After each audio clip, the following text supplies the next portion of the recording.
Hello everybody and welcome to Mally Rojo Gaming. I'm of course Mally Rojo. Today I'm starting up a new series that's going to be consisting of my journey as the Seattle Seahawks in a connected franchise mode for the Premier Madden League. If you're here, there's a good chance you may know what a connected franchise mode is already, but if you don't and you're new to Madden, it's a franchise mode where you can play out entire seasons and go to playoffs and Super Bowls while playing with other actual real users, not just against the CPU. You're playing against 32 other users in the league, and this is a very well ran league and has really good users, really great fun people to be around and play with. So I'm very passionate about this league, so I hope you guys will enjoy this series as I go through. We are actually into the second season. I'm starting this a little bit late because I didn't have the gear to really get into this in the first season, but finally I do, and hopefully I can bring you guys some quality content, videos you like. As you can see here in the background, I'm kind of going over my team as it is in season 2. Of course, you guys know the guy that was just up there, Russell Wilson. Now we're kind of moving on to the halfbacks because we have moved on from Chris Carson. He was due for a contract. We didn't want to pay him. We're trying to save plenty of room because we know we have some guys coming up, so we let Chris Carson go. Rashawn Penny really stepped up for us last season and did some work, so we're letting him take over there. And we of course drafted the rookie Raheem Boyd to be the backup there. And moving on to the wide receivers, where we have some really well-rounded talent and speedy guys, speed everywhere on this team. Of course, you see Tyler Lockett there, getting a little bit older, but really speedy guy, 93 speed still, great route running. And of course, DK Metcalf, a standout for us in season 1. He was a beast, 95 speed, and he's just a huge guy with great spectacular catch, great jumping. The route running needs a little bit of work, but we did get him to superstar ability, so we'll keep working on that route running. And he has the second wind and reach for it ability there, which will be clutch for us. The backups behind those guys are Philip Dorsett. You see there, he'll be manning the slot position. Another speedy guy with decent route running, pretty well rounded there. David Moore. Also got some speed, bigger guy, but another focus here is TJ Vasher. Not any blazing speed or anything like that, but this dude has a huge frame. He's a rookie that we drafted, and at 6'6", we're hoping that we can get up the route running because it's not great, as you saw there. The catching is not great, but once we get there, that big body, we'll think he'll be a red zone beast for us. You see up there at the top, our O-line is not great. We're pretty much low 70s across the board. We were even in worse shape last year, but we were able to pick up Blythe over there that we moved to tackle, and Eiflin in free agency. Without those two guys, we would have been low 70s, high 60s across the board, but we were able to bring in those two guys. They were both guards, but we moved Blythe over to the tackle position. But we do have some young guys that we'll be working on. Elijah Wilkinson is one of those. He was a free agent still. We got last season, but at 25 years old, he's still got plenty of room to develop and become a key lineman for us in the future. Last season, over the tight end position, we had Greg Olson kind of running the show there, and he had a great year. Will Disley, great blocker, was behind him, helping us do some great run blocking, and he can still catch well. But we did have to move on from Greg Olson in the offseason. He just wanted too much money for how old he was and regress. So we picked up the rookie Nick Eubanks in the draft, and he's going to be a key focus for us this year. Of course, he's got solid run blocking out the gate. You see that there. He's got decent speed for a tight end at 84. Got a lot of work to do with the route running, but we'll work on that through the season, get him devved up. Jacob Hollister, infamous as a Seahawk for the play at the goal line where he just barely missed it back in the past, if you guys remember that. So he'll be our third guy there. Not too many 3 tight end sets, but he'll get a little bit of action. Over on the defensive side of the ball, we have a decent core all around, I would say.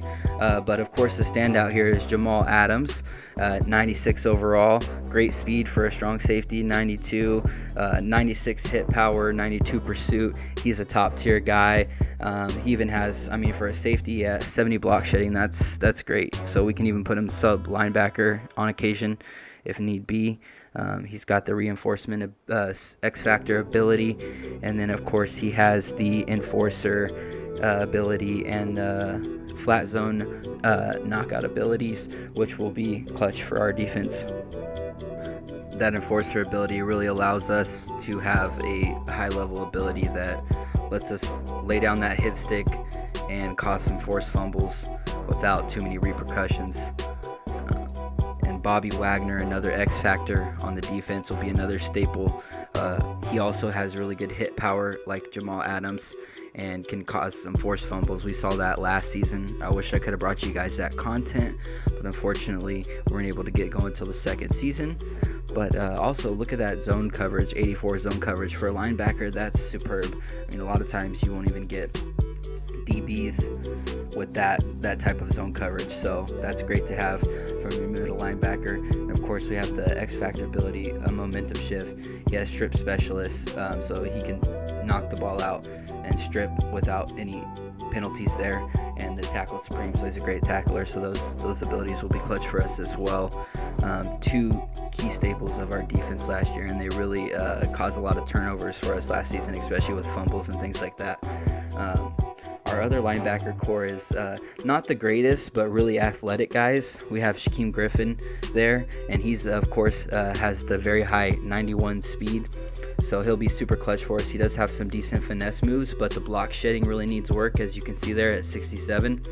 That's one thing that's kind of been a struggle for this team. We have a lot of athletic linebackers, but we don't have a lot of guys that are there on the block shedding, besides of course those top guys like Bobby Wagner. But the other guys, they need some work, but with not too much content, we should have built them up and have them able to stop the run as well. Cody Barton, another fairly athletic guy at 84 speed. He's a little bit better block shedding there at 74. He's not much of a pass rusher, but he'll be good at the run, stopping the run in no time, hopefully, and he's athletic enough that he can make some moves. You see Ryan Conley there backing him up. He's a guy that we added this past season as a free agent pickup, and he's been great for us in fill-in. When one of our guys got injured last season, he was able to fill in, and he actually got himself a star dev because he was normal dev. So you see the star dev there, so he'd be a nice guy to back in. And we even have more depth on the other side with Ben Burke-Curvin. Not great block shedding, but another guy who's very athletic and speedy for that position at 86 speed. So he's a nice backup to have and develop in the meantime. Jordan Brooks is a guy that was one of my favorite players last season. He's in his second year this year, but last year he was a rookie. Another very athletic guy with 87 speed. We're working on that block shedding with him as well, but he's already getting up there, decent there, and he has the speed to mix some noise in the pass coverage. Sorry, stumbled there a little bit. Over starting under DBs, we have Shaquille Griffin, who's a really speedy guy, 94 speed, which is great to have. He's got really solid zone coverage, which is great for my defense because I run a lot of zone coverage in my defense. I'm not too heavy on man. I will use it on occasion, but it's not a staple of my defense. I see a lot of zones, so that's perfect. Kind of developing these guys to fit that mold. Another pretty decently speedy guy here at 91 speed, Trey Flowers. He's been a really standout guy. Despite being lower rated than Griffin, he's really been showing up. I don't know if it's because Griffin's locking people down so much that they're just not throwing that way, but they are throwing Trey Flowers' way, and he's made a pay last year with the most interceptions on my team last season. DJ Reed Jr. is a guy who didn't see too much time last season as a rookie, but he's going to definitely see more playing time this year as we have Dunbar aging over there. So he's kind of moved as the fourth guy that will only be in there on occasions. And Reed, we're getting ready to be the guy to step up and be our slot guy. Of course, we have Darren Reed, who's pretty well-rounded. He's got the power moves, he's got block shedding, and he's got great finesse moves, so he can really get to the quarterback, but the block shedding's up there too, so he can kind of do both. Moving forward, really good run stopping defensive tackle, so he's great to have. And then we picked up Jabal Sheard in free agency. because he's another guy who's pretty well balanced. He's got the decent power moves at 79, but he can still stop the run at 84, which is something we were really lacking on our line last season. So we were glad to add him. And we have Collier, who's a younger guy who didn't get too much playing time this year, but we're starting to develop him, and he's in a place now where we're going to go ahead and plug him in. And he's pretty well balanced himself. He still needs some work there, but he's got decent power moves and block shedding as well. Blair is the guy we really like. He was a rookie last year. He had a really great rookie season, and for at the free safety position, 91 speed, that's great. We've been working on his zone coverage. You see that's getting there. It's 81 already, so that's nice for our defense. And we'll just keep plugging away with him. I like to user him a lot, so you'll see some of that. And hopefully he can have another great season and continue to step up and be a great player for us. Not too much to say here about special teams, but there it is. And what I'd like to look at next is my opponent. That's going to be my Season 2 Week 1 opponent, which would be the Houston Texans, who are coached by Fallen. He's a really solid coach in the Premier Madden League. Typically is a playoff guy, or even a Super Bowl guy, and has won Super Bowls in the past. Last cycle he did have a little more struggles making it to the playoffs, but that was mainly because he was in a super stacked division. So he's always good competition. He's going to be a very tough first game to start out with. If we could still win here, that'd be great, but I'd like to take a look at his team and see how they've shaped up going into Week 1 of Season 2. Over in Houston, they of course have Deshaun Watson taking the snaps. He pretty much speaks for himself, so not much to say there. Really athletic guy. We want to try to keep him from getting outside of the pocket and extending plays. Running back is where he focused heavily in the draft. He picked up Hawkins last season. He was running with Duke Johnson Jr., which he did decent with, but that 89 speed, he just felt like it wasn't enough breakaway speed, so he picked up two rookie guys, and Hawkins seems to be the workhorse out of the two with the 93 speed and also really good juke move and spin move to start out with. Ball carry vision's good. He'll just need to work on that break tackle. But he's definitely seems to be the go-to guy after the preseason. Another guy with a really speedy wide receiver core, much like mine, but he may even be faster than mine, with Will Fuller, Brandon Cook, and Marquise Goodwin. And then he picked up the rookie Tony as well, who also has 93 speed. So he has two 95 speed guys, 96 speed, and 93 speed. So blazing fast speed. They're difficult to deal with, and he's a heavy passing team, and he's a very good passer, so he gives us a lot to handle with that. So we're hoping we can get a game plan together for those speedy guys, keep them under check.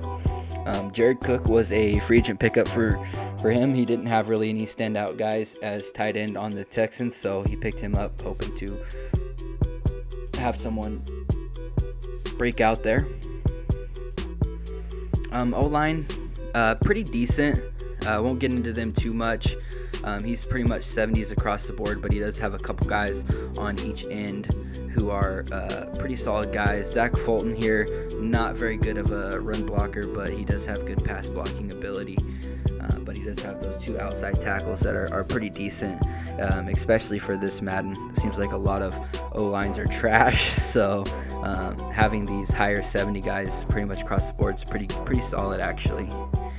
J.J. Watt, of course, he speaks for himself. He's going to be a beast. He's going to be a pain in the ass to deal with. Probably going to have to double team him and hope that he doesn't just zoom past those guys. Charles Onemu, I don't know a ton about, but it looks like he's got decent power moves, not the greatest block shedding, so maybe able to take advantage of that in the run game and go to that side, kind of try to stay away from J.J. Watt. At the defensive tackle position, decent block shedding there from his defensive tackle, so he may be able to stuff the run there. He's got some athletic guys at the linebacking position like Jacob Martin, who has 86 speed, and just below him you see Phillips with 84 speed. These guys don't have great block shed, especially you saw Jacob Martin's block shed. It is terrible, so hopefully we can take advantage of that, but to be honest, running's not really my strong suit, so that doesn't bode well for us. More athleticism here with Vosi Joseph, and then Benjic McKinney, not as athletic, but a super solid guy across the board with great block shedding, pursuit, and whatnot. Zach Cunningham, another guy like that, not super athletic, but really good across the board statistically as far as pursuit and tackling and block shedding. Cornerbacks, he has some really athletic guys here. He went with Crossan last season and got him debbed up pretty good, and he's a 95 speed guy. And then he picked up the rookie Ashanti Samuel Jr., who's a 92 speed guy that's going to do really well for him. And Garyon Conley, I think he was with the team, and he's been able to boost his speed. He was a little bit slower starting out, but through upgrading, he was able to get that speed up to 92, and so they'll be a pretty formidable defensive back group to go up against. Especially you see Justin Reed here, free safety with 93 speed, which is stellar for a free safety, and he's got superstar abilities. Demarius Randall, nothing special there, but he's well-rounded enough to get it all done. So overall, this is a pretty rough matchup for us. Like I said, we're not super run-heavy team, and that seems to be where his weaknesses lie. So we'll have to figure out a game plan here and see if we can get something going.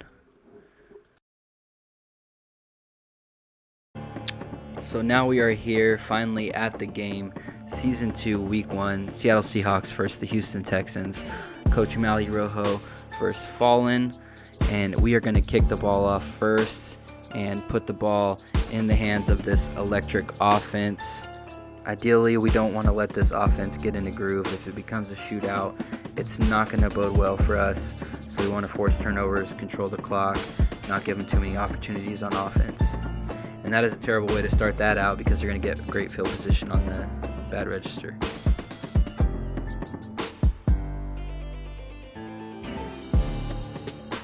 However, on that first play there, we're able to stuff that hole. And here on the second play, we got a play action. That's Jamal Adams. He steps forward and picks the ball, but there is a flag on the field. Hopefully I didn't interfere with that pathway. That's holding on Titus Howard, so we're going to decline that. We're going to get the ball on offense here.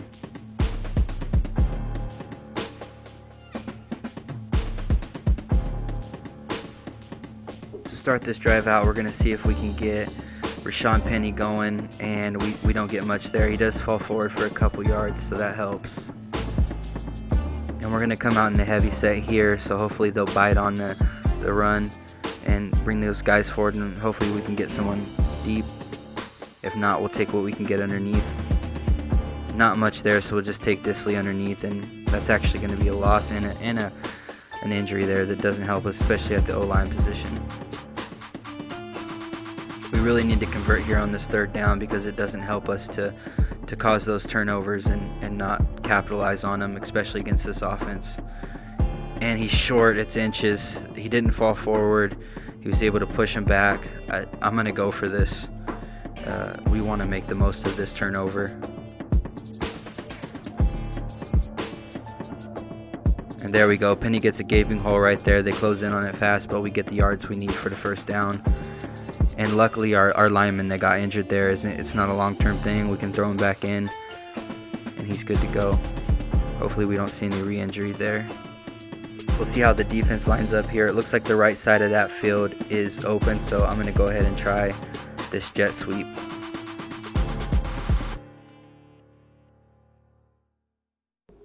And J.J. Watt comes in hot, unblocked, but we get around him. Oh, he fumbles it on the sideline, and they're able to pick it up inbounds. Man, all that progress just gone. The first down, the interception, all gone off a fumble. And now Hawkins is finding some open space. This does not bode well for the game plan we had to control the ball, cause turnovers, and make the most of those. We caused one, but we gave it right back. That doesn't help us at all. But we do get a sack there. Big sack by Conley. Just runs right in and plows over Watson. And now we have a huge third down. Like I said, if we can keep this offense from getting in a rhythm. Throws into double coverage there. They don't let him catch it. Great stop. Now we're back on offense. But as you can see, we weren't able to do much. So we're looking at a third down here. We need to get a first down. Keep this drive going. I have to roll out with Wilson because the pressure's getting to me. try to throw it to the running back, and he's gonna miss it right there on the sideline. X was up the seam, was if I could have hit him to the right, but I had to move, or he would have got me sacked anyways. And Watson throwing on the run, across the body, but still makes an accurate pass. That's why he's great. Good coverage, good coverage. Man, that's on me. That's on me. I took a bad angle. I was on the guy. I knew he was going to go there, but took a bad angle and he got open. And now Hawkins is just going to run it in for a touchdown. And we have the first score of the game, so we didn't make the most out of the stop and the turnovers, and now we're down 7, which is not what we wanted to start out with. But hopefully we can get something going here on offense. Oh my, and that is not how we're going to do it. He comes in unblocked, whacks Lockett, loses the ball. Cobb picks it up. Luckily, he got kind of a goofy animation. He wasn't able to run it in, but now we got to stop him in good field position. And they're already up on the 1 now with 3rd and goal. It'd be huge to keep him to 3 here. It'd be huge. And we hit him. Oh, he falls forward. We hit him in the backfield, but Hawkins made the right move to fall forward, and they're going to go up 14 now. We really got to do something on offense here because we're kind of starting to spiral now, and if we don't get something going, this game's going to get out of hand pretty quickly.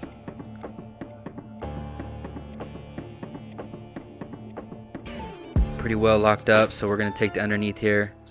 Ooh, Lockett makes a move. Nice move, nice move. Almost a first down. Backed ourselves up there, but he gave us a nice gain. How? Dude, DK was about 10 yards behind him, and when he moved him behind the linebacker, I thought for sure we had him, but somehow he's able to jump up and pick it out of the path. I think that was my bad for throwing the bullet pass, but we're going to get it right back. There we go. He was on the verge of scoring, and that's a great stop to keep it 14-0. We really needed that because if they would have scored there, it's like game over pretty much. We still have a chance now with 14-0 and a chance to score before half, and we get the ball back. There we go, Metcalf with Reed on the other side of the field. I knew if we beat that one-on-one there, we get some yards, get a nice game there.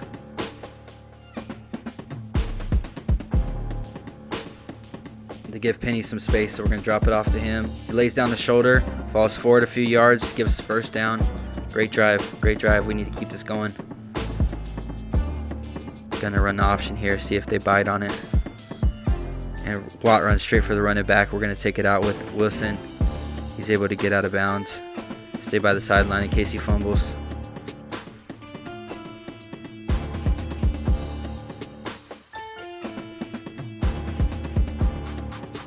So we see Lockett get underneath the DB there, so we're going to give it to him, a possession catch that for a touchdown. And now we're within range. If we could just play some defense here. Oh, and that's Cooks. No way we could keep up with him. Had to do it. I had a guy deep middle, but he's too slow of a guy. And great job by Watson to place that ball perfectly because he had a guy on him, but he placed it on the left side, and he got a nice animation there. And now I'm spiraling. I had no one over Penny. I thought it was open, but there was a little bit of a delay. His guy ran across the field and just snagged it from us. We were able to keep him to a field goal, though, so now we're back on offense, and, of course, we give it right back to him. So we're definitely spiraling now, and it's getting out of hand. 24-7, we just keep giving them the ball back, and the lead's getting bigger and bigger and bigger, and our chances slimmer and slimmer to win the game here. And there goes Hawkins for a touchdown. Huge gaping hole there that he flew through. And once again on offense, another pick. Eubanks looked like he had a step on him, but he threw it behind him a little bit, and Conley was able to step in front of him and just pick it off. Man, we are having no luck this game. The separation's not there. His DBs are playing great. Props to Fallen there. He's making us struggle over here on offense, and he's taking advantage of all these opportunities to score here, and he's building a nice big lead. And those holes are getting huge. The defense is getting tired. We're having trouble stopping Hawkins now. And there's pressure in our face, so we make a bad read. I mean, it was a little bit of an overthrow. He could have thrown it sooner and might have been a contested catch, but he overthrew it, but the pressure was right in his face, so that makes sense. But back on offense, we're going to find a big play there. Hoping to just get something going. We just want to have something positive for this game. We see Tyler Lockett with one-on-one over there, but Crossing's just too fast, and we make another mistake. Give him the ball back, and this game is just spiraling, and we're not getting anything going. We're just making a ton of mistakes. Throw it into double coverage, but DK Metcalf bails us out with a great catch. What a great catch. It's one highlight there, and Tyler Lockett gets us in. So at least something positive there at the end before the game's over. But we obviously have a lot of work to do. Fallon's a great coach, so a lot of things went wrong early on and we didn't take advantage of. So hopefully next time we can do those little adjustments to be there and be in that game, be more competitive. But we'll be looking forward to that Week 2 matchup and having some redemption hopefully.